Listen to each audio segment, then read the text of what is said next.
काय माहितीये का सगळ्यांना? याला काय म्हणतात? हे सगळ्यांच्या घरी आहे ना?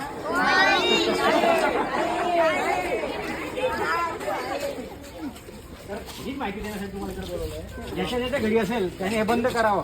आपल्या पालकांना सांगायचं हे धोकेदायक आहे, हे वापरणं टाळावं. अपघात होण्याचे फुल चान्सेस आहेत. त्यामुळे अशा प्रकारचे कुठलेही उपकरण असेल तुमच्या घरात तर ते बंद करा. यासाठी तुम्हाला बोलवलं, बरोबर?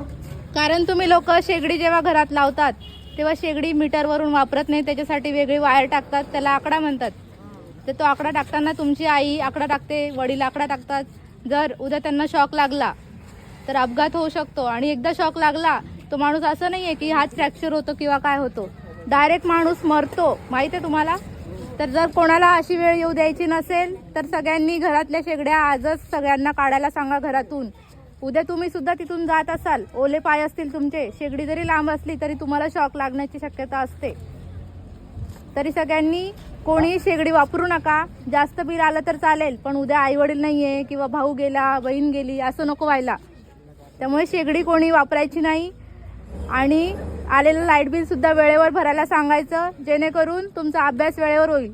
लाईट बिल वेळेवर भरलं नाही तर कनेक्शन कट होतं, तुमच्या घरातली लाईन बंद होते, तुमचा अभ्यास होणार नाही.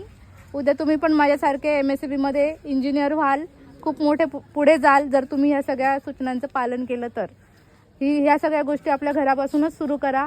प्रामाणिक राहा आणि प्रामाणिकपणेच जगा. ठीक आहे. थँक्यू तुमच्या सगळ्यांच्या वेळ दिल्याबद्दल.